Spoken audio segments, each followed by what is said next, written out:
Okay, great. So we're live on Facebook and the webinar is open. We'll get started in just 1 minute.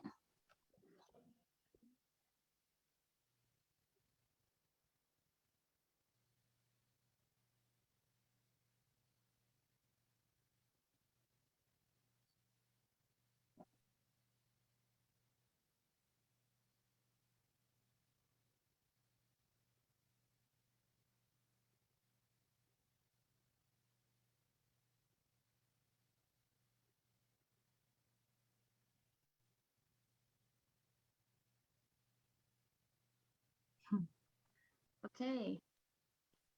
All right, we're going to get started. Welcome everybody to our night of storytelling with Wenatchee River Institute and 8 wonderful community members. I'm going to start off the night by reading a land acknowledgement that Wenatchee River Institute put together with the Pisclosa Wenatchee people. The land Wenatchee River Institute sits on is the ancestral homelands of the Shimpish-Squashu, Pisclosa, or Wenatchee people. The Shimpish-Squashu, meaning people in between, had villages positioned along the Wenatchee River. Their ancestral homeland extends from the Cascade Ridge throughout what is now known as the Wenatchee and Okanagan Valleys. The culture and economy of the Pisclosa people centered on fishing. They also gathered roots and berries, basket-making materials, and medicines. They also hunted game. The Pisclosa are named within the Yakima Treaty of 1855. Language to establish the Wenatchee Reservation was never followed through, even with the needed surveying completed. Many Pisclosa now live on the Colville Reservation, 150 miles northeast of Leavenworth. The Pisclosa people are still alive today. They continue to practice their culture within their homelands and are working to get land back within their homelands. The Pisclosa people are the original stewards of this land. We offer this land acknowledgement as the first step to amplifying Indigenous voices and recognizing the harm done to them as a people. We encourage all of you to learn about the Indigenous peoples of the place you now call home. So thank you everybody for attending our storytelling night. I'm Rachel Bishop. I'm the Community Programs Manager at Wenatchee River Institute, and we are an environmental learning center in Leavenworth, Washington. And our mission is to connect people, communities, and the natural world. One of the ways to do that is through storytelling. We have 2 different types of programs that help us accomplish our mission. We have youth programming and quick little snippets of things that are going on right now with youth. We are participating in the Wenatchee School District after school program virtually. We are also providing 2-day-a-week day camps for kids in grades kindergarten through 3rd grade. We are putting together our schedule for this summer's summer camps.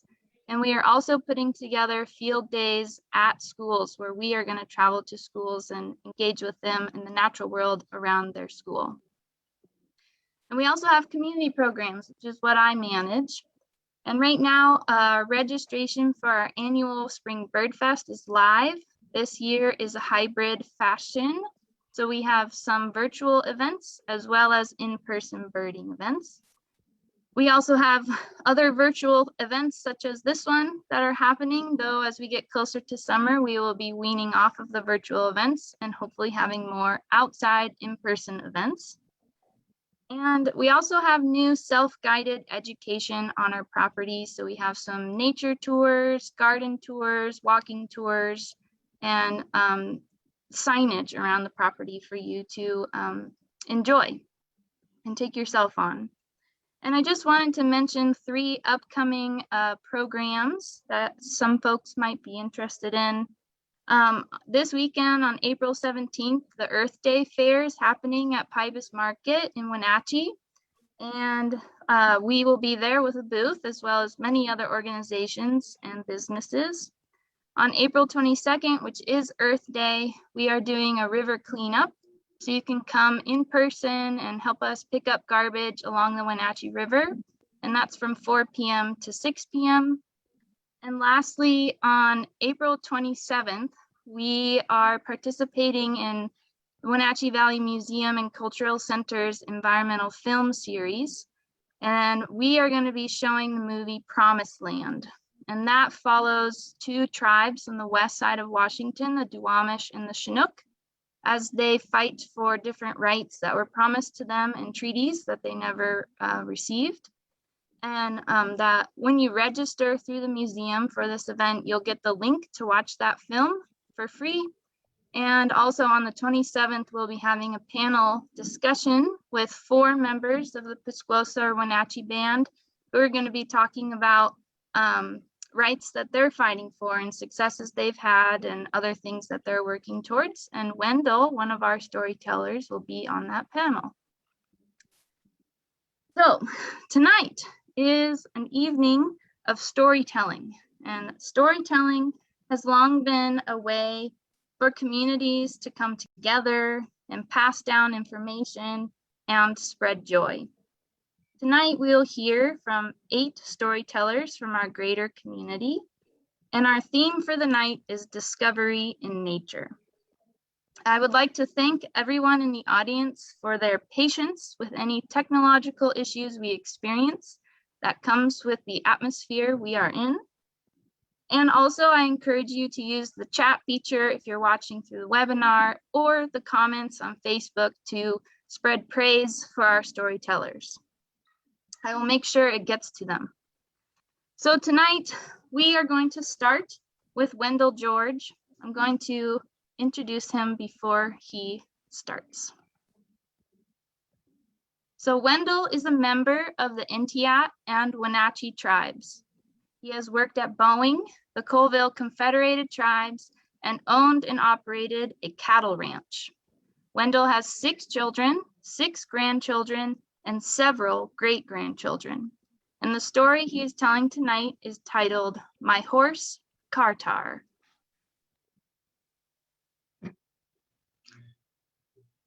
Is that me? Am I on? You're on, Wendell. Okay. I bet your town is the same as my town. I have, every time I drive around Omak, I see a lot of cars with their dogs hanging out their nose out the window, getting the fresh air. Well, my dog, Tony, is doing the same thing. I bet most of you have pets, because pets are really calming. They help, they tie us to nature. And that is good. That's good. My first pet was named Mickey, and my first cat was named Abby. The cat I have now is named Tom Tom. But my most favorite one was my horse, Cartar. She was named after the valley on the Colville Reservation, Cartar Valley. And she is a registered, or was a registered Appaloosa. And she was with me for over 30 years. Well, here she is when she was a colt. She was with me and my 2 sons, Matt and Mike. Cartar was really tuned into people. She, if somebody got on her to ride and they didn't have a good seat, she wouldn't move. She'd just sit there. And you could tell by the look on her face that she was afraid they would fall off. And she didn't want to be responsible for that. My wife, I had to, when she first started riding Cartars, I had to lead him around. I had to lead him around for quite a while before she got used to Barbara. And then they really were pals. Here is the picture of Barbara and Cartar. They really were pals, 2 beautiful females. Well, Cartar was also tricky. She, if I gave her some pills, she would roll it around her mouth and spit them out. But she loved spine cactus. If you don't know what it is, it grew up in our valley, and it's a round ball with a bunch of stickers sticking out of it. But she loved to eat the center of it, so she delicately grab it, work it around so she get the center, and then eat it, and then spit out the sticky stuff. Well, one time we were up on top of Omak Ridge, and we were looking down at Omak Lake, which is several miles down, and it was just a beautiful scenery. And I was kind of, I guess, meditating, but all of a sudden she started to flick her ears, and I said, "What's wrong, Kartar?" Well, she turned and looked behind us and pointed with her nose like the Navajo Indians do. And I turned around and I saw 3 deer just a little ways behind us. Well, it's not very uncommon to see a deer. I saw them all the time, but one was an albino, which, if you don't know what an albino is, it's all white, very unusual. Well, what was even more unusual is Kartar, like all animals, can only see different shades of gray. But she knew there was something different about that albino, and she wanted me to see it. Well, another time we were walking down, coming back from a long ride. We'd been out all day, and we came down, and all of a sudden she stopped. And she turned around and looked up the hill. And so I followed her and looked up there, and there's a great big 4-point buck. And beautiful sight. She was trying to hide behind some brush. And we stood there and looked at him, and he looked at us, just staring at each other. and I said, "Don't worry, big guy. I won't hurt you. I don't even have a rifle." But Kartar did have a weakness. She loved to eat. One time I was feeding the cows and the horses in the same area. So I'd roll out a bunch of alfalfa for the cows and then roll out some more over here for the horses. Well, Kartar didn't want to share. So she laid down spraddle-legged on that alfalfa so the other horses couldn't get at it. That was the funniest thing that I ever saw. And I got my kids to come over and look at it. And I didn't have a camera, of course, and I really wish I did. Well, another winter, my cousin, Linda, who I think is watching this, as her husband, Bill, he fixed a rope on a sled, put his kids on there, got on Kartar after they got acquainted, and he pulled them around the snow, and they really had some fun.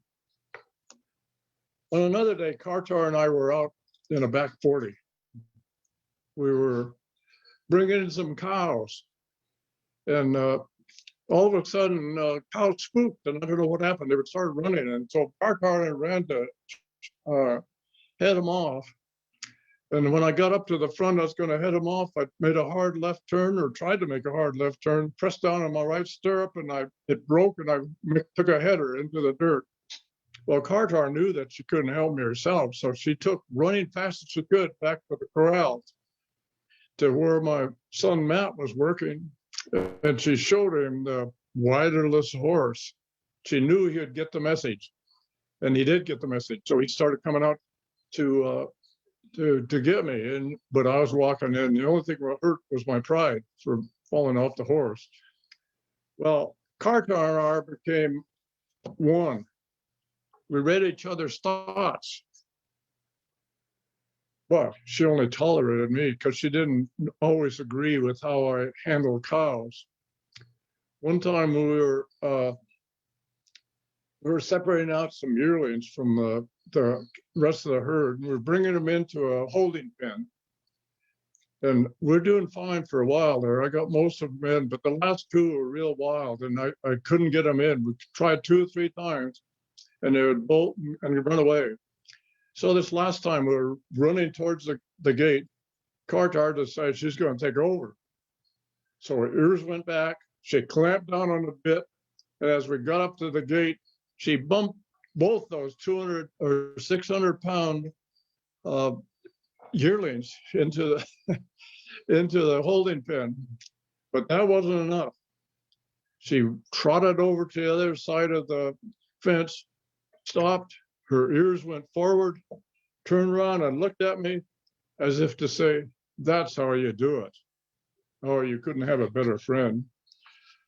This is my wife, Barbara, and I.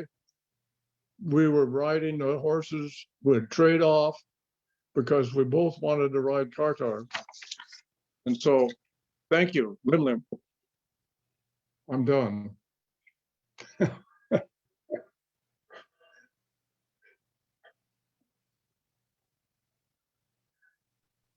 Thank you, Wendell. What a fun story. I also like your hat at the end there.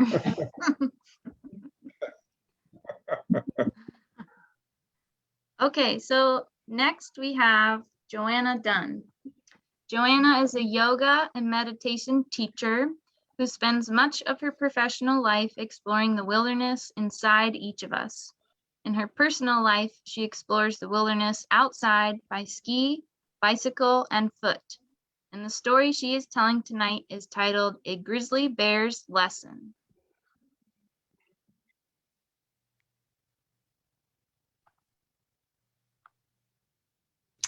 Hello, everyone.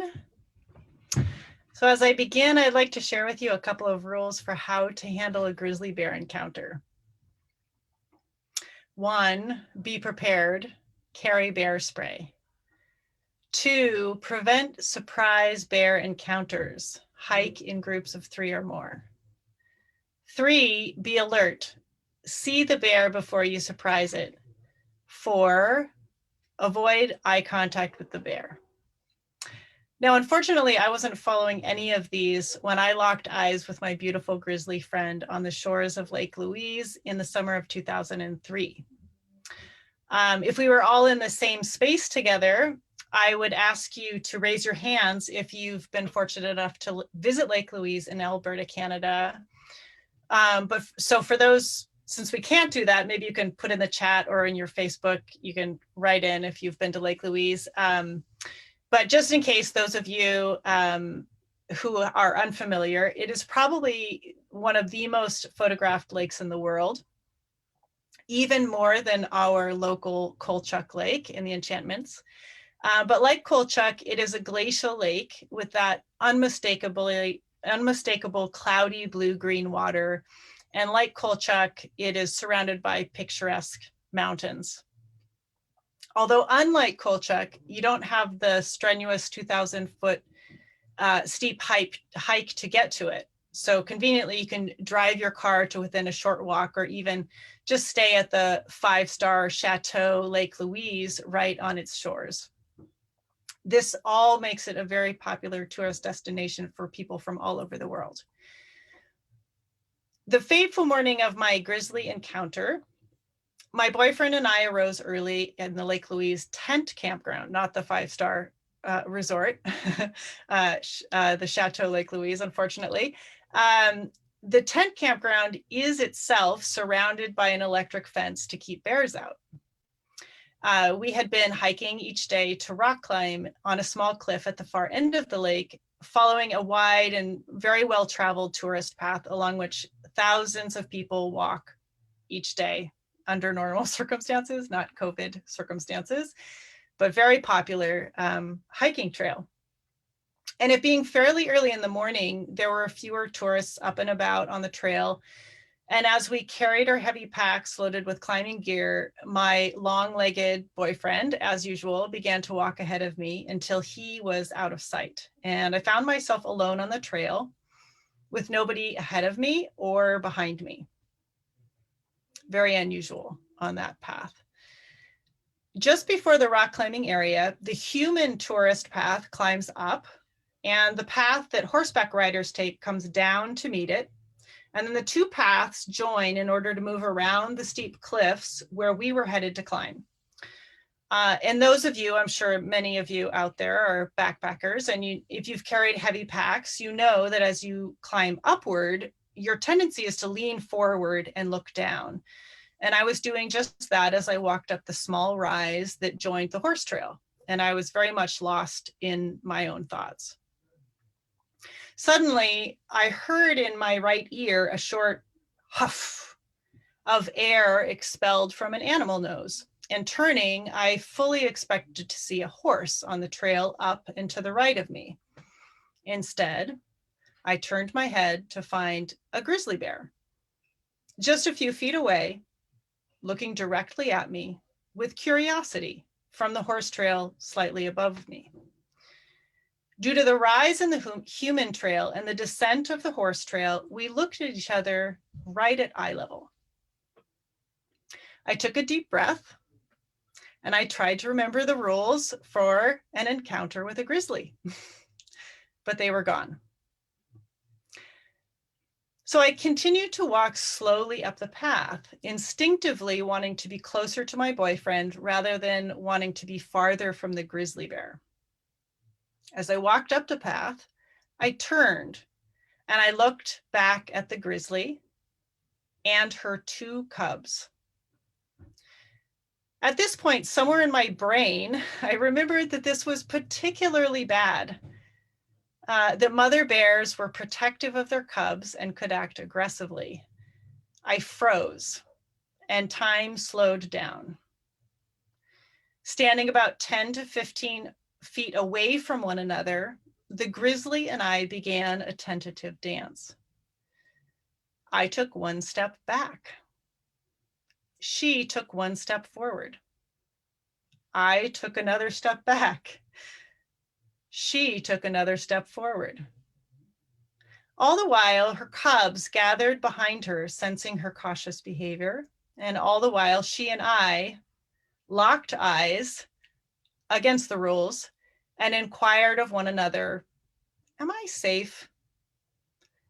Finally, I broke the trance. I bowed a brief namaste and then began to yell loudly my boyfriend's name, who was several hundred feet ahead of me on the trail. My boyfriend began to yell back to me and to walk back towards me until he saw the grizzly.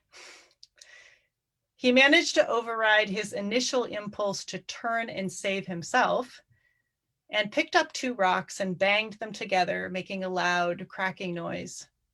At the sound of the loud noise, the grizzly and her 2 cubs ran back up the trail away from us, but just 100 feet or so before pausing and looking back at us.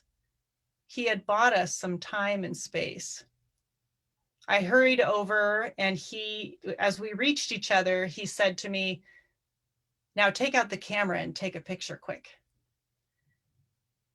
After I took the rushed photo, he and I hustled up the trail and off the main trail to the climbing area above the lake.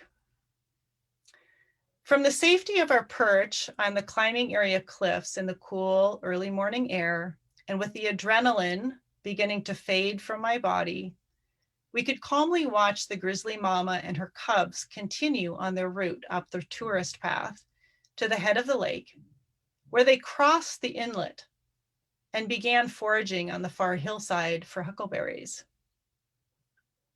The 2 young cubs, released from their encounter with me, played, running and splashing in the water. The word frolicking comes to mind.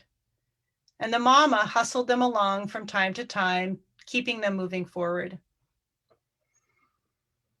As I watched them, it occurred to me as I relived my dance with the grizzly that what I perceived as aggression, her steps towards me, was really just the grizzly and her cubs on their way to their destination that morning. We just happened to be on the same commute. She taught me that so often when we are lucky enough, when we are blessed enough to encounter a wild animal, it is more likely that we have just gotten in their way of going about the work of living and surviving. And the best gift we can give them in return for their blessing is to get out of their way.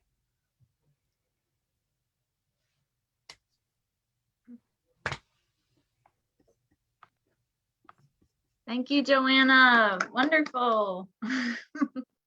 What a wild story. Okay, so next we have Marlene Farrell. Marlene views nature at the intersection of former biologist, mom, writer, trail runner, and sailor. Nature inspires much of her writing. Storytelling without pen and paper doesn't come easy. In fact, this story had inky beginnings, but this is a fun challenge for her. Her story she's telling tonight is called In Search of Quiet.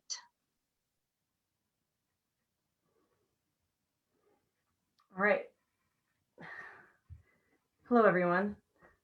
So when my children, Quentin and Alice, were very little, both under 4, we took a trip to the California Redwoods. It was amazing how many hours we could spend exploring about a 2-mile section of trail. The trees were so big, sometimes I felt like we were like our tiny mammal ancestors in the era of the dinosaurs. Some of the redwoods were hollow inside, and we would go inside and sit in the soft duff and wave through the windows at our perfect 3-year-old height. Everything smelled clean and sweet, and there were even these large logs that you could spelunk underneath, or you could clamber on top and march between the baby trees, the ferns, and the mosses. There was one trail that was different. It was a boardwalk trail to a grove of really ancient trees. And the biggest tree of all, you're supposed to see from the boardwalk and not touch it. So we were walking along. Quentin and Alice were probably trotting, enjoying the sound of their feet clomping on the wooden planks. The air was cool, but there was sunlight filtering down from high above. They were very little, but we knew that they would have an understanding of the hushed reverence needed for such a special place. But then when it was our turn, Alice, in all of her exuberance, she started racing towards that big tree, and her arms were open wide, like for a hug, and she tipped over the edge of the boardwalk and vanished. So there was a moment of shocked silence, and then her screams tore through the forest. Thankfully, the catastrophe was just in the unexpected. She wasn't hurt from her fall of a couple feet. But still, we had to work to console her. It wasn't easy. And we kind of ushered our kids out of there quickly because maybe we had spoiled something. Because I think people around the world, we go to these wild places in search of peace and quiet, to get away from human-made sounds like construction, traffic, and all of the indoor digital sounds, the whirring and clicking and buzzing. And we are a really chatty species. So I know this grove was special because of the quiet. But looking back, I kind of think that maybe we hadn't spoiled anything. Because when we go outdoors, the silence is not pure. It's not a pure stillness. There's actually a lot of depth of sound in nature. I just have to tune my ear better to hear it. There's murmuring and creaking, tapping, and there's a lot of life that can speak with words that make no sound at all. And then finally, sometimes that quiet in nature is just something roars up and says, "Here I am," something in life, like a child or a wild animal or a tree falling. So now last year, there was a different kind of quiet due to the pandemic and other things going on because it wasn't free of worry. I know that I had both small and some big heavy things weighing on my heart. And my family has always gone to the woods or to the water for time away and time together. Sometimes a day, sometimes a week. But times have changed and I didn't change so much with it. I had to learn the hard way. For instance, like on a hike that we did last summer to Lake Sylvester. Just because I really like to climb steadily uphill through the forest and through the granite boulders up on trail and then off trail up to a lake that we can have to ourselves for a short bit doesn't mean that everybody does. And to drag an unwilling teenager up the side of a mountain is sometimes like having a wild animal on the end of a leash. I've noticed as our children grow older, their thoughts and feelings are a little more guarded. And even there's a rationing of exuberance, especially my daughter, Alice. So that day we were on the trail and then we're off the trail and we're kind of finding our way, and Alice would only come so far. She got angry, and then we got angry, and we started making all this noise in this beautiful place. So we were figuring out, what are we going to do? What we decided was we left Alice by a stream in a small clearing. We knew we would pass that way again, but we were going to continue up. But how could I? I was that mom who had scooped up the child who had fallen off the boardwalk to try to help her regain her sense of safety in the world. I was thinking, can't I just usher her through her doubts? Can't I prove to her that all the effort would be worth it? Why wasn't she still rushing towards the world with open arms? It seemed like she was backing away. So anyways, I was full of these conflicting emotions as we continued up. And it was kind of strenuous and it required a little bit of navigation, but the lake was really beautiful. It was a deep blue in a granite bowl. We went swimming, but we didn't linger too long because it was just 3 of us out of 4. So we headed back down and we found Alice. She was calmer. She was now kind of resting on a rock and she was sharing her time. She said she shared her time with a pika that was gathering grasses and a hummingbird that darted around. And I was really happy that she told us about that. So then the 4 of us made our way downhill, found the trail again. My son Quentin was still very boisterous, kicking up clouds of dust, but the rest of us were kind of subdued. And since then, I've thought a lot about that trip and a few others like it. I've always hoped for our family outings to be a chance for us to have shared connection in wild places, but now I understand that it's different for each of us, and that makes it kind of unknowable. And I realized maybe we each need to find our own way, sometimes stumbling, to those places where the quiet can filter in. I can't orchestrate it by my eagerness. And it's even more true after this year, when we've had so much more to cope with and had limited ways of coping. And I've started to think too that in some ways, you know, that leash that maybe got untied or torn, maybe it really just was untied because I'm a mother and I want to hold on to what can't be held on. I feel a little bit unbalanced by that, without that tug of mutual need, but I'm starting to get used to it. And I know that I just feel really lucky when I do get to share these moments of quiet with Alice or anybody else that I love, whether it's when a hummingbird darts by and I see its iridescence, or seeing a misty sunrise on the water, or even smelling the scent of vanilla from old pines on a summer day. These are the moments that speak to me without words. Time slows, our edges blur, and I feel like we're part of something greater and something beautiful. Thank you.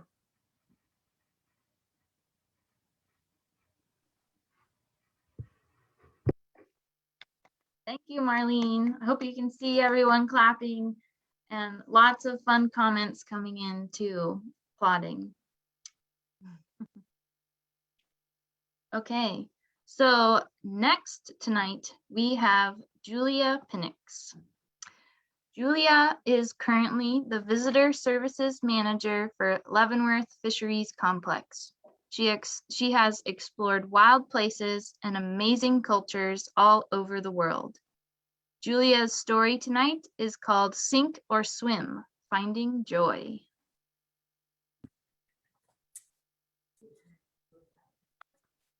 Greetings from Tucson, where I'm visiting right now for the rescheduled Tucson Gem and Mineral Show. It's been great fun being here. and I'm delighted to be able to join you here tonight. So my story begins with me floating in the warm, clear water off the northwestern tip of the island of Sumatra in Indonesia. And in order to understand why that is a very strange place for me to be, I'm going to have to take you farther back in time to when I was about 5 years old. And I was taking my last swimming lesson. I had been signed up for lessons and had been going to each of them, but they were taught by a teenage boy who really could care less. And so we were now at the end of our lessons, and I had failed completely to learn how to swim. I still didn't even know how to float. And he got impatient. So his solution was to take my friend, drag her to the deep end, and throw her in and watch her drown for a while. I have the privilege of having a live audience here, so this is part of the fun. So after she had drowned sufficiently, he pulled her out before she died and then came and got me. Now, my mother could hear me blocks away, screaming my head off, and she abandoned my younger brother and ran all the way to the swimming pool in time to see me going under for what I was pretty sure was the last time, with my eyes and evidently my vocal cords wide open. Well, obviously I survived that, but I was not much into swimming after that experience. And my mother didn't know how to swim either, because she grew up in the mountains of North Carolina in a place that didn't have a pool, and the local creek was too shallow for swimming. So she didn't know how to swim. I didn't know how to swim, and her fear and my fear just magnified each other, and there was no hope for that until I was a teenager. And my mother had a friend with a swimming pool, a very large supply of patience, and the ability to disguise learning as having fun. So she taught my mother and me and my brother how to swim. Now, I can't say that I was a very good swimmer, but I could at least keep up at the surface most of the time. Now, when I was in college, I was so afraid of water. It was really getting in my way, and I don't like fear to stop me from doing things I want to do. So I went several times a week to the college pool to swim laps, except the only time I could do that was at 7 o'clock in the morning. This is not my best time, but I managed to pull through because there was this really cute guy, and he would practice his diving. So I learned how to do the backstroke really well so I could watch what he was up to. And that got me through a year of swimming. So a few years later, I'm standing on the shore of the Red Sea, and I really want to go snorkeling because there's lionfish and stonefish and all sorts of amazing things out there, and I really want to see these things. But I still am afraid of water. I'm still not comfortable snorkeling because my fear tells me that I'm going to sink to the bottom and never come back up. So I decided I had to deal with this fear a different way. And I walked along the shoreline and picked up chunks of styrofoam and empty plastic bottles and shoved them down my t-shirt and tied my t-shirt off. And that worked great. I floated around just fine on top of all my, debris. And I got to see the lionfish and the stonefish and all the things I was after. But then I got back to shore. And as I was getting out of the water, there were these 5 really cute guys who were getting into the water, getting ready to go diving. And I looked like a pregnant guppy. So cute guys and my personal vanity dictated that I was going to have to find some other solution. And the solution that I found was an inflatable life vest. It was a really good life vest, top quality. And I bought that, and it could be completely deflated, folded up into a little square I could fit into my backpack so I could travel with it. Well, the only problem with the life vest is that what it wants to do is flip you over on your back and support your head, which is great if you're drowning. It's not so good if you're trying to snorkel. So I learned it was best not to inflate it fully. And then later on, I discovered that if I didn't put it on and actually just laid on top of it, that worked best, because then it gave me that security blanket, my little belly raft, and I could float around and feel okay. So I did this for years. I used it on the Great Barrier Reef in Australia, in Ecuador, in Baja, in all sorts of marvelous places that I got to go snorkeling and seeing undersea life. Which brings us up to Indonesia. where after many years, I am now floating in the warm waters off the northwestern tip of Sumatra. Now, it was a hot day. I was staying in a little cabin that was right on the beach. And at that time, the low tides were in the morning and in the evening. And that was the best time to go snorkeling because that was when you were closest to what you wanted to see. This was high tide, middle of the day, but I just felt like going for a swim. I felt like going for a swim. It's kind of a big deal. And I put my little snorkel mask on and I went out and I was just floating in the water and just enjoying being in the water for the first time, really feeling okay about it. And I did not bring my life vest. It was just me and my mask floating around.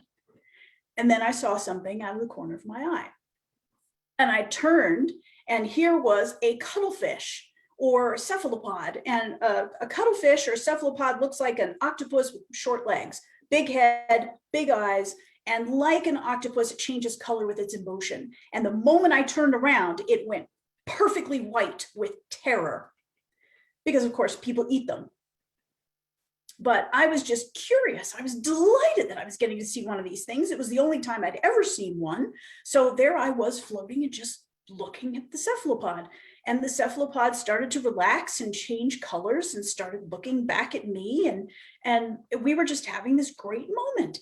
And all of a sudden, I see something else out of the corner of my eye, and I turn and I see what looks like a dead leaf floating through the water. And this is mystifying to me because there are no other dead leaves. There are no branches. The water's perfectly clear. There's no trees or bushes hanging over that would drop these sorts of leaves in the water. So I have no idea what that thing is. And I go over and I try to grab it. Well, the dead leaf then dove to the bottom and burrowed into the sand, which was a big surprise. I didn't expect that. And it turns out the juveniles of parrotfish will, when they're very young, camouflage themselves as dead leaves. So the predators will leave them alone. So I was watching this amazing thing and it was scooting through the sand and eventually it popped out and swam off. And I turned around and there's the cephalopod and it's still watching me. Now I'm sure I was something to see because at the time I had learned that my skin is so pale that there was no way I could get any sunscreen that was going to be strong enough to protect me when I was snorkeling. And also I had been traveling in many countries where it was completely inappropriate to take off all your clothes down to your bathing suit in a public place. You just don't do it. So I had on long pants tucked into socks, a long sleeve shirt. Sometimes I even wore gloves. I had a headscarf on so that I didn't burn myself right down the part of my hair, plus the snorkel mask. So I am sure I looked pretty odd. And my husband speculated that maybe the colors I was wearing were indicating a particular emotion to the cephalopod because they communicate with color. So there I am in my weird garb, and here's the cephalopod, and it's hanging out with me, and I'm hanging out with it, and I'm comfortable in the water. And this is just, I can't even describe how marvelous this experience really was.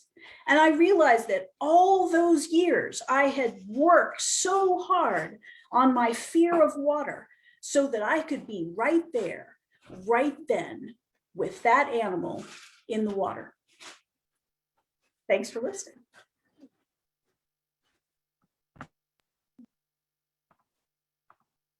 Thank you, Julia.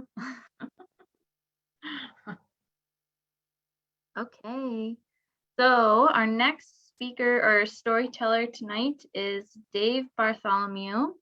And Dave is the past board president at Wenatchee River Institute and co-owner of Simply Living Farms. And the title of the story that Dave will be telling tonight is called Randy Takes on the Continental Divide and Wins.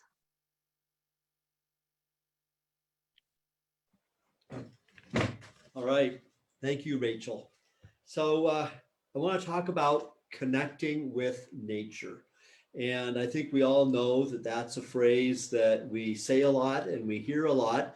But I sometimes am concerned that when we talk about connecting with nature, we may not be giving that phrase the full weight it deserves. Sometimes it feels like we might take it too lightly, that we're really talking about an emotion as opposed to something that's pragmatic.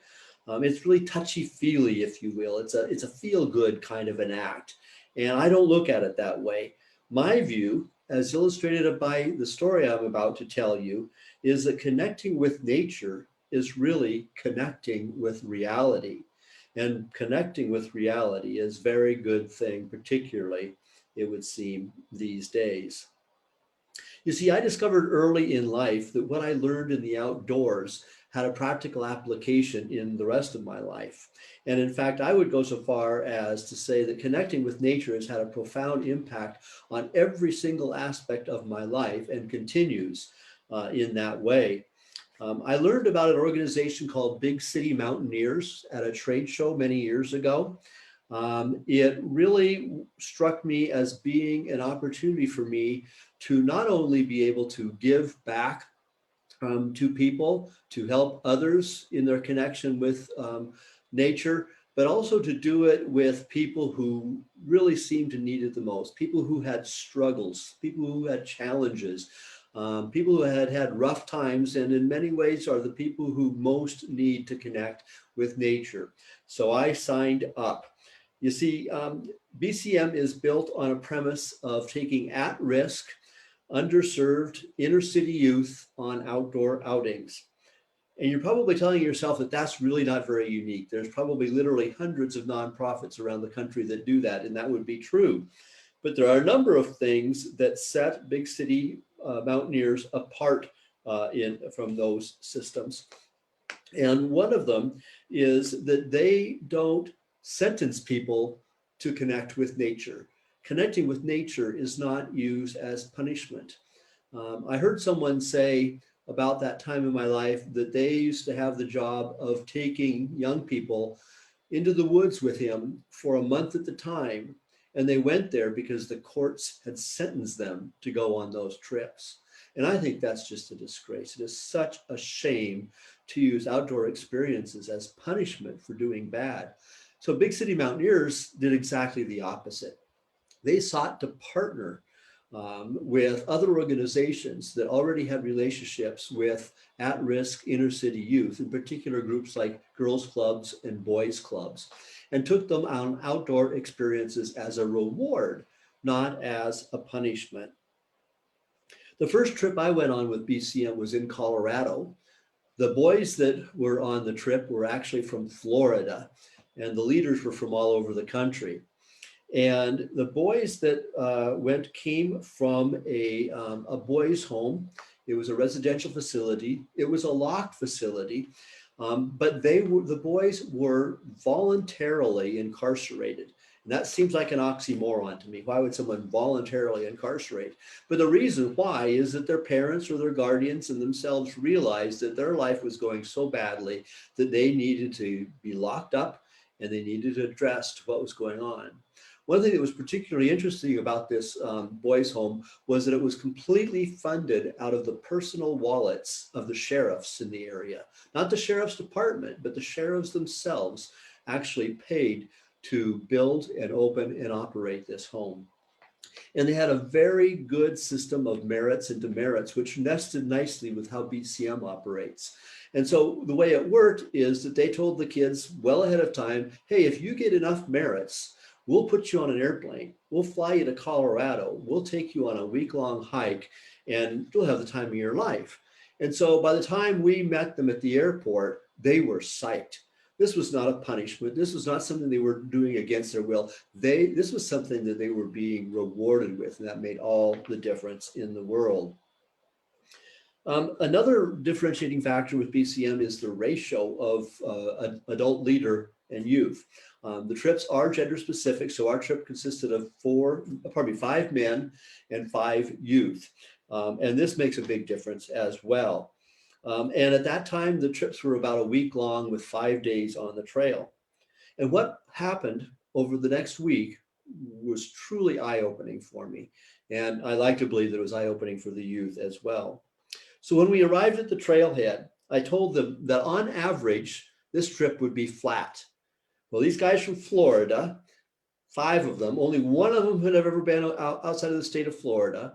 None of them had ever been on an airplane before. None of them had been on a hike away from the city. None of them had spent the night outside before. They looked around at the surroundings and saw all of these giant peaks in Colorado. And I told them this trip was going to be on average flat. They disagreed, but we moved on.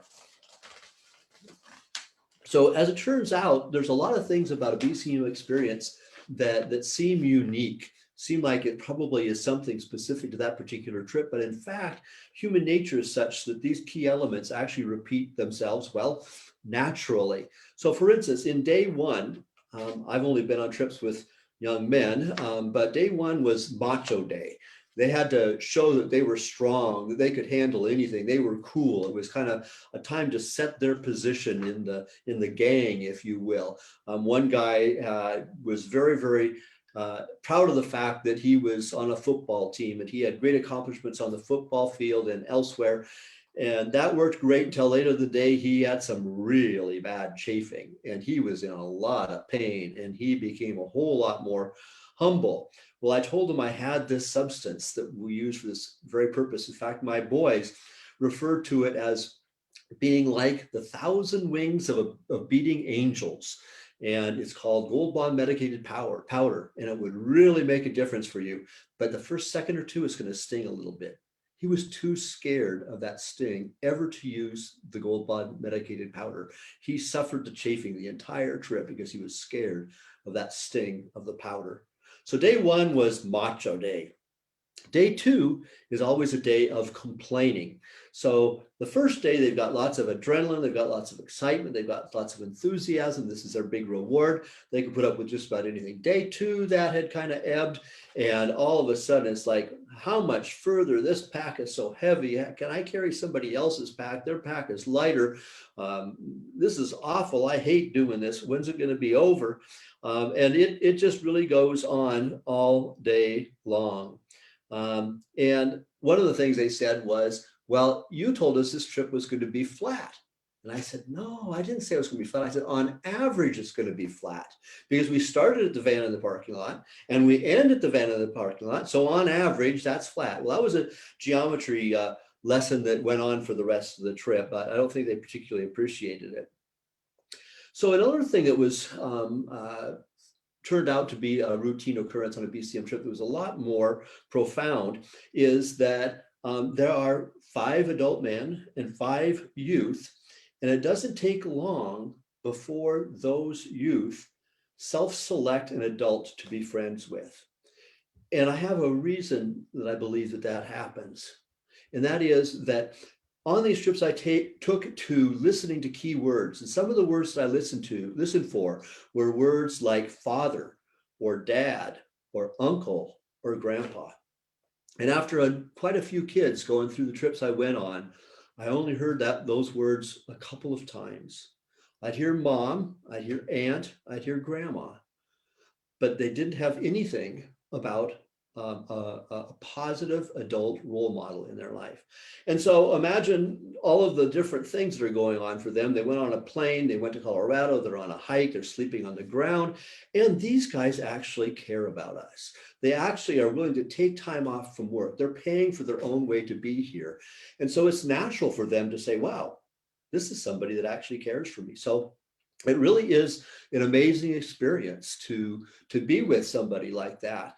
And it's sort of like a first ascent. I mean, for those of us that enjoy the outdoors, the idea of a first ascent is one of the biggest highs you can have in the outdoors. Well, even better than that is being the first person to take someone on an outdoor adventure. They've never been off of the pavement before. So it's really, really special. So it wasn't long before a guy named Randy befriended me. And we were together pretty much for the whole rest of the trip, whether it be sitting around a campfire or eating our dinner or on the trail. He was beside me, and he was a great guy. He had all sorts of questions for me and asked questions in virtually every category of life. A marvelous, marvelous guy, great attitude, but obviously had his challenges. And one of them that he was not particularly an intellectual giant, but that didn't matter because he was having a great time and learning and growing all of the way.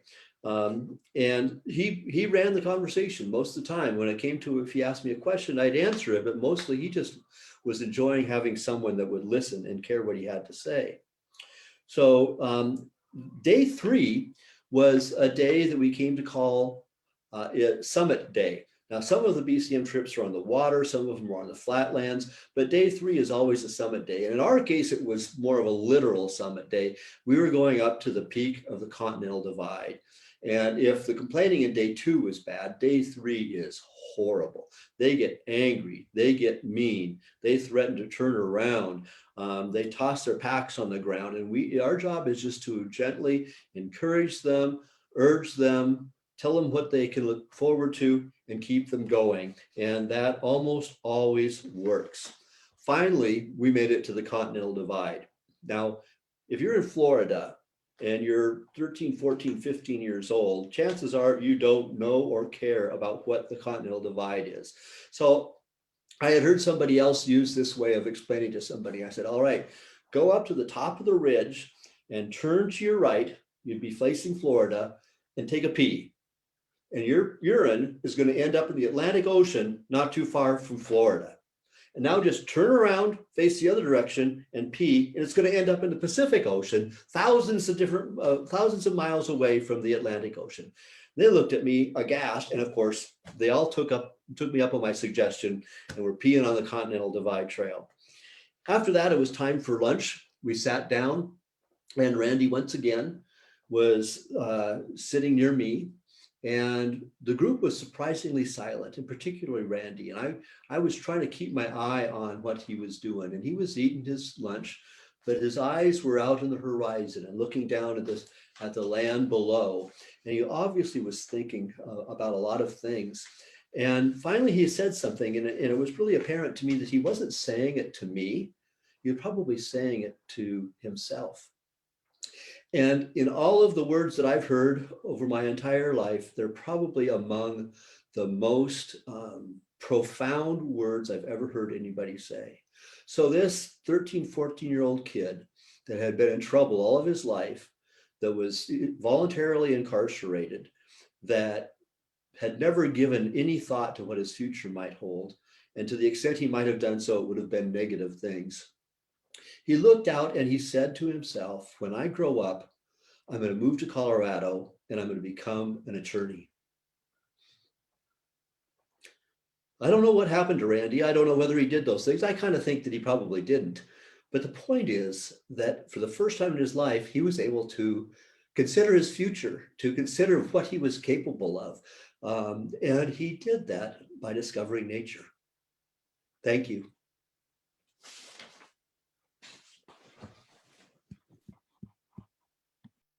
Thank you, Dave. Thank you so much for sharing that story. It would be curious to know where Randy is. So next we have Cleve Penix. Yes, that is Julia's dad. And he started his working life as a National Park Ranger in the late Bronze Age.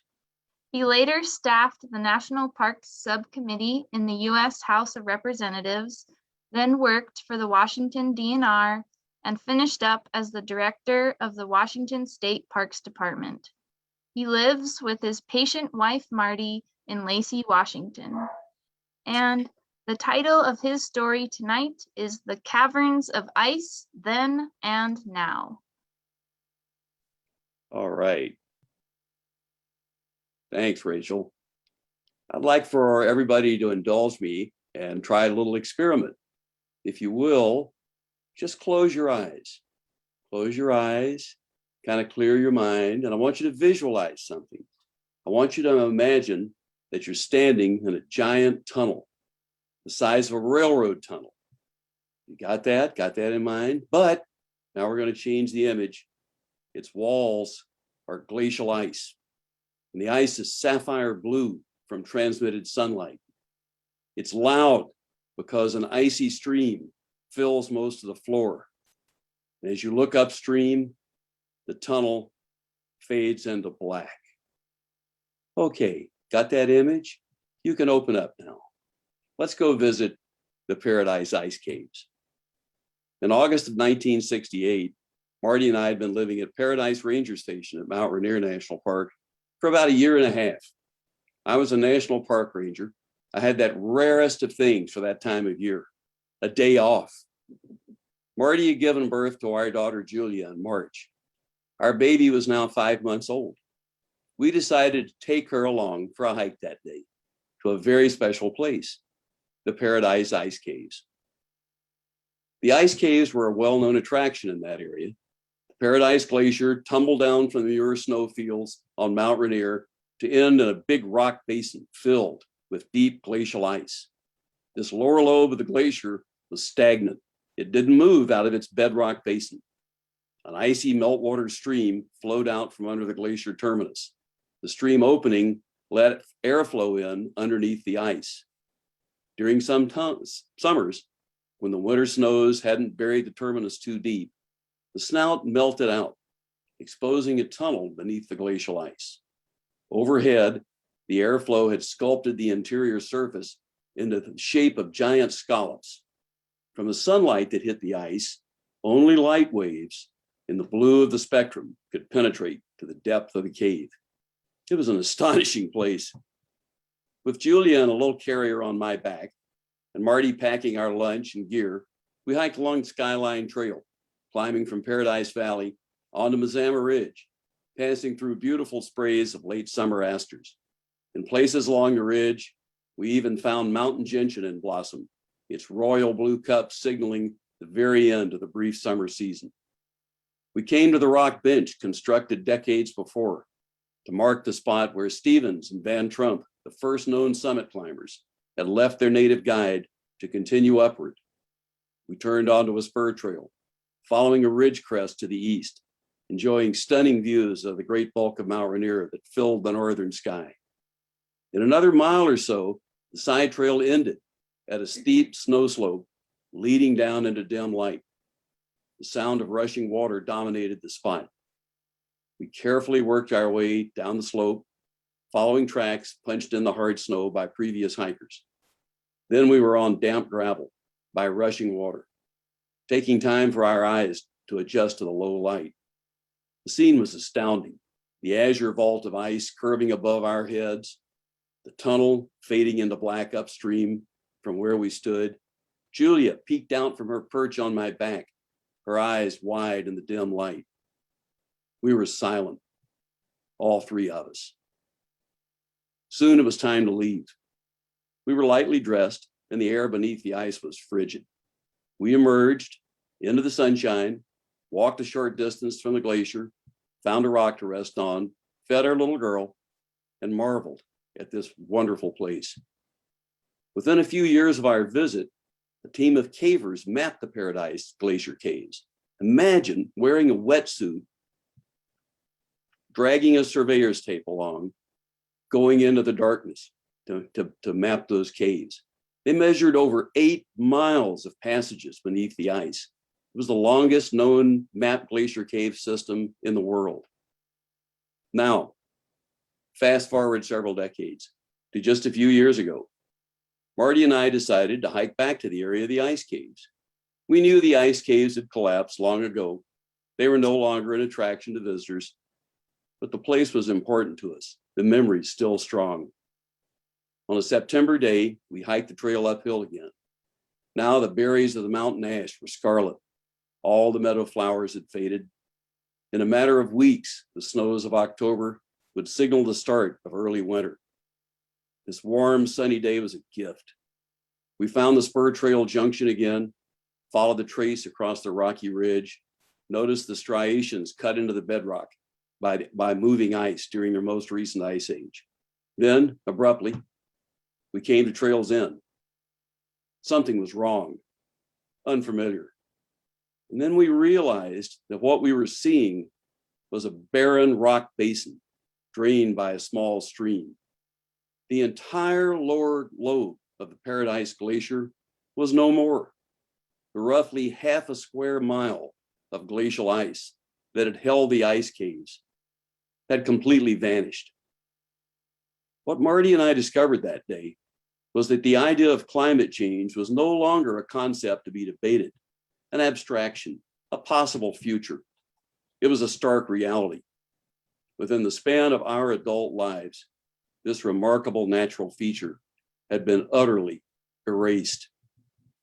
Daughter Julia has no memory of the ice caves, although we can still show her pictures of that day. But Marty and I remember, and we feel the loss of what this place was like when we were young.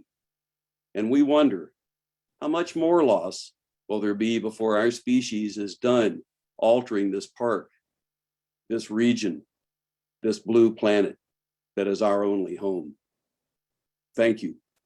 And this is for Wendell. Hi, Wendell, another good hat. Thank you, folks. Yes. Thank you, thank you, thank you. I also wanted to share with the speakers or the storytellers, there's lots of Facebook comments you can't see, lots of loving these stories, love the vulnerability, courage, and humbleness of your stories. I just wanted to share that with you. Good.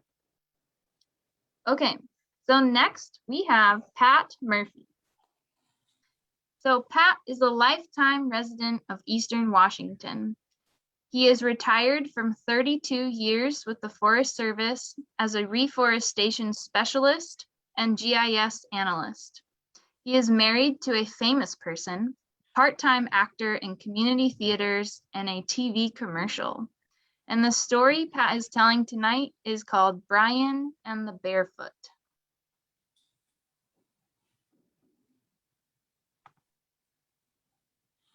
Thank you, Rachel. The story I'm going to tell tonight, Brian and the Barefoot. Brian is a wildlife biologist who worked for the Forest Service up at Lake Wenatchee Ranger District back in the late 80s, early 90s. His supervisor was named Heather. She was a district wildlife biologist. And one day in the late winter of early 1994, Brian was out doing a marten survey, checking some field sample points. He was out by snowmobile and was supposed to snowshoe in. And at the end of the day, he would check in with Heather to let her know that he was okay.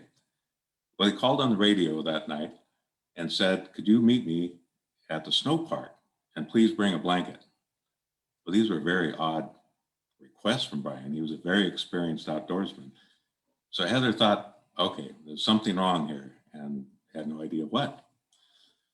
So she drove out and met him at the snow park, and there was Brian came driving in on a snowmobile, but he only had one shoe on. His other foot was bare. And this is a lot of snow out. There's still, the roads are bare, but this late winter, so tons of snow, 4 to 6 feet of snow in the high country, and he has a bare foot. So Heather asked, well, Brian, what happened? And he says, first, give me the blanket. And he put the blanket on his foot. He was cold. And so then he proceeded to tell Heather the story. So in the morning, when he drove his snowmobile out on the hillside, the snow in the morning is very hard because it's been cold overnight. It's very firm and it's very deep. And so Brian was walking from his sample points with his snowshoes on and took his snowshoes off because it was easier to walk on the hard snow. But he kept his snowshoes in his arms because it was the easiest way to carry them. As the day went on, the temperature warmed up. Snow started getting a little softer. Brian wasn't concerned. He was almost done for the day. And he comes up to this little rocky ledge and he looks over and he has a choice. He could walk around this little dip below the ledge, a little ravine below him, or he could just try to jump over it.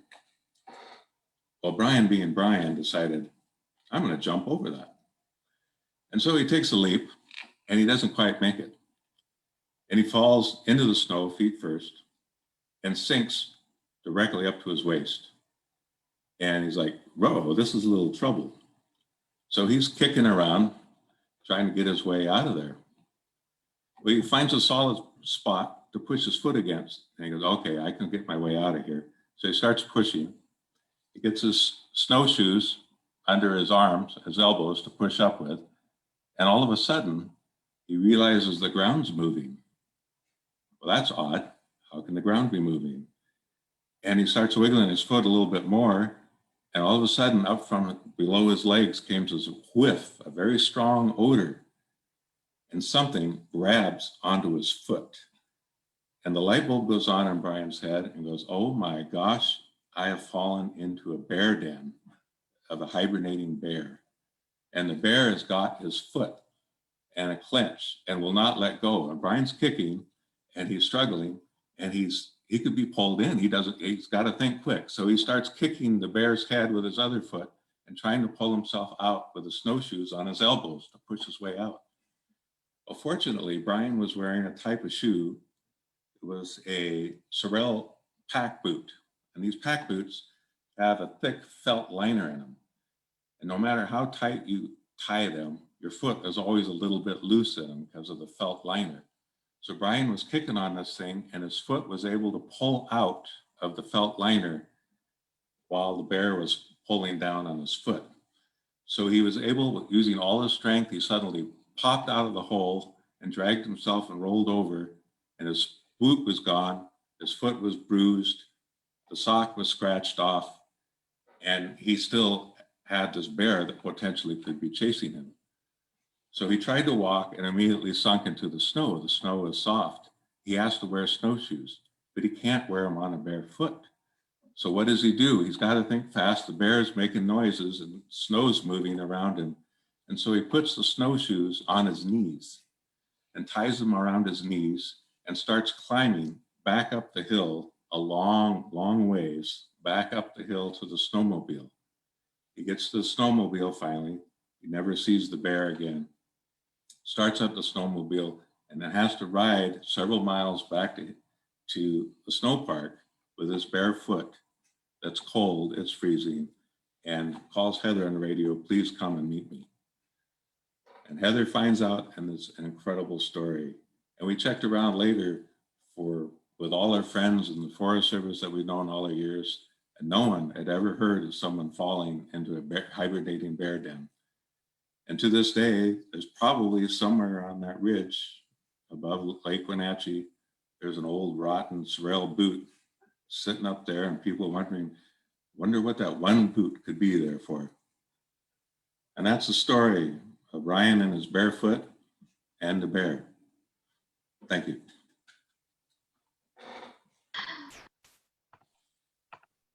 Thank you, Pat. That was great. Oh my goodness, what luck that guy has. Oh, okay, so we are on our final storyteller for the night, and that is Emily Dick. So Emily is a project manager for the Washington Water Trust, an organization dedicated to restoring stream flow across the state. Originally from the Midwest, her first move to Washington landed her in Leavenworth. She spent time here surveying rivers for the U.S. Fish and Wildlife Service and surveying ice cream purveyors for fun. Her favorites are Whistle Punk at the Rock and the Stamilt fruit stand. She has enjoyed the lakes and rivers of her many homes throughout time in Michigan, New Hampshire, North Carolina, Zambia, Washington, and Minnesota. You might hear about one of them in her story. And her story tonight is called The Bridge.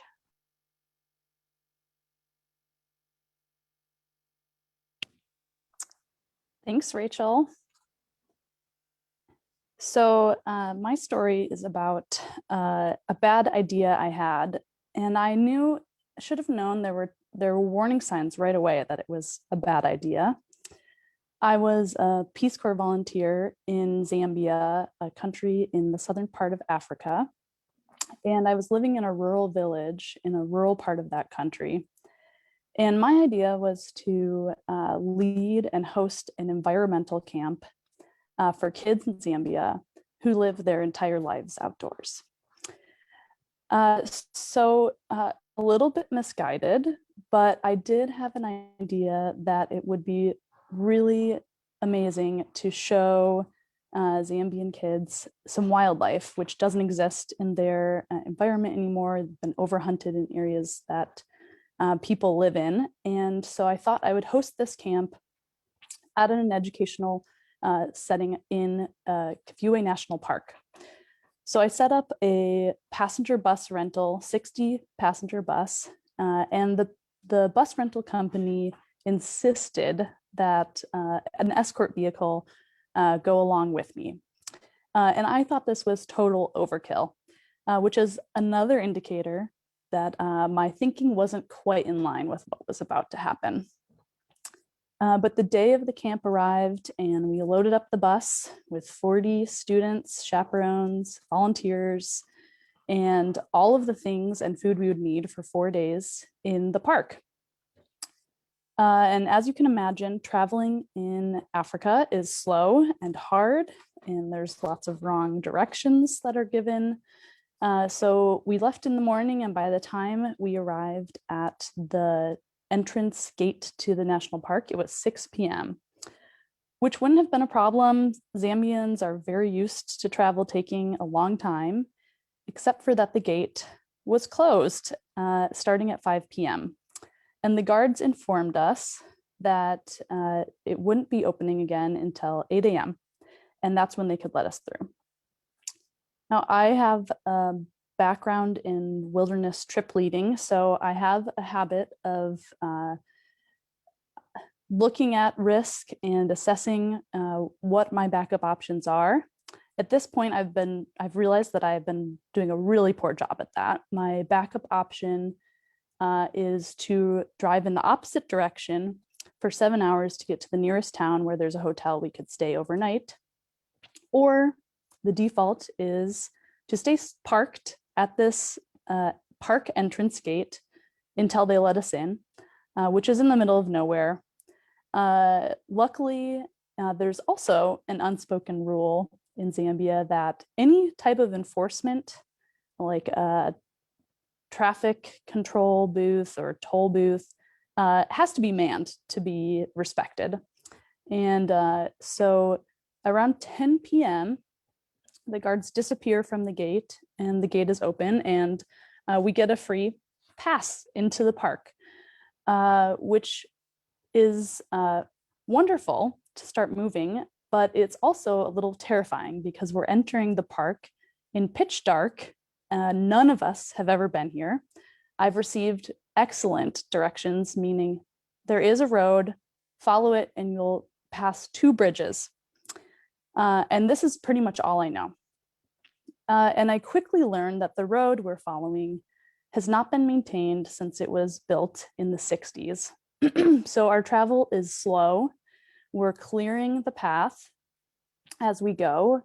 I learn how grateful I should be for the escort vehicle, as it is small enough to be able to go around obstacles, winch trees. We're pulling trees out of the road that have grown up, bushes and branches. And the irony is not lost on me that I am leading an environmental camp while chopping down trees in a national forest to get there.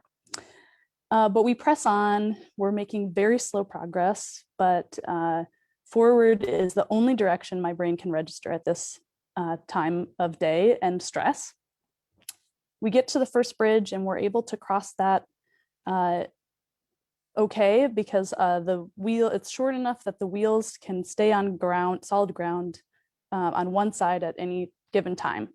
So we were able to cross safely, but in doing so, we damaged the bridge and we're not able to drive back that way. So at this point, my wilderness trip leader brain is thinking, okay, I've got a bridge ahead of me. I'm unsure of that bridge's condition and I can no longer go backwards. So my best case scenario plan B is to walk back to the guard station, hope they have a satellite phone.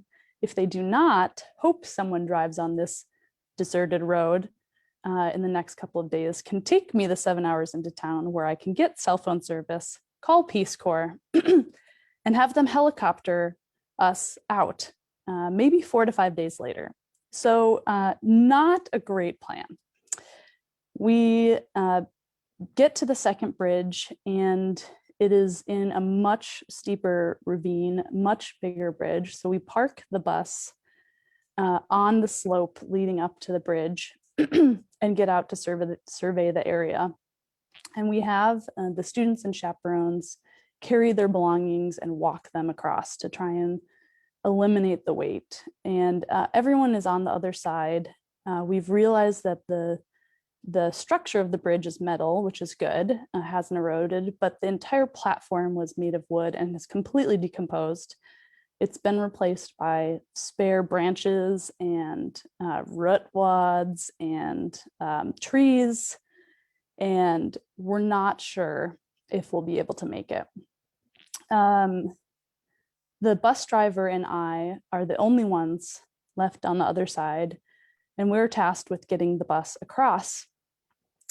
And it's at this moment that I realize, I hope this is the worst moment in my life. We are facing potential death for ourselves or injury, and thinking about the 40 other people on the other bank of the river that are dependent on this vehicle to get them out of the park as well. I'm 24 years old at the time. My heart is absolutely in my throat.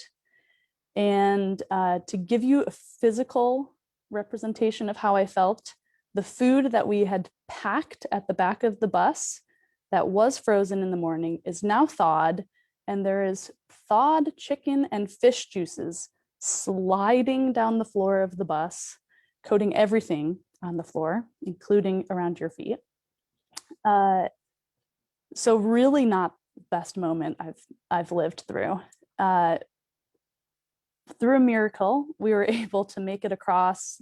Branches snapped, our tires slipped and fell through, but we made it across. And just about the time that I was beginning to feel grateful and hopeful, I realized that because of our slow progress on this journey, our fuel was getting really dangerously low. And I was again grateful for this bus company, thinking that the escort vehicle should probably carry a reserve tank of fuel.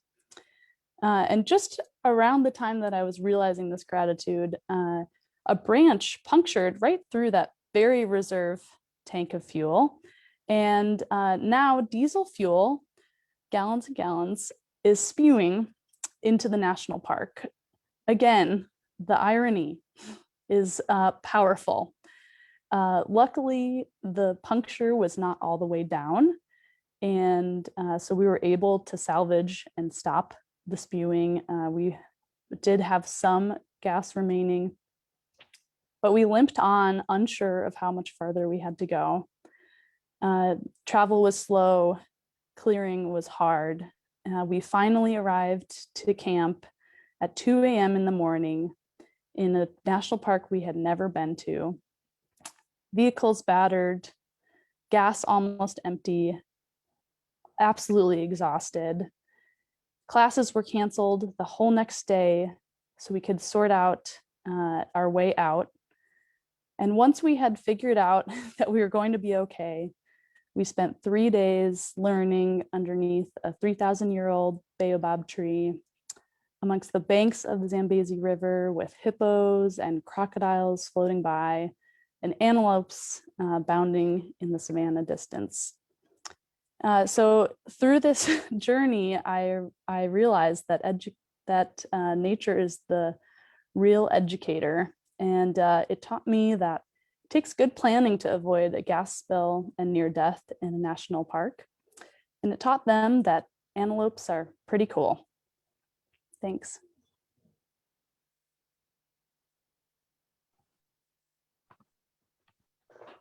Thank you, Emily. What a story. Wow.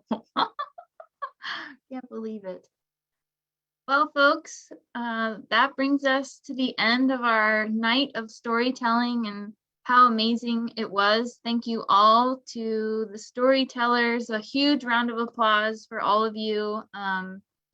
It's a weird environment to be telling a story virtually. Normally, when you're telling a story, you have a great audience to have feedback from.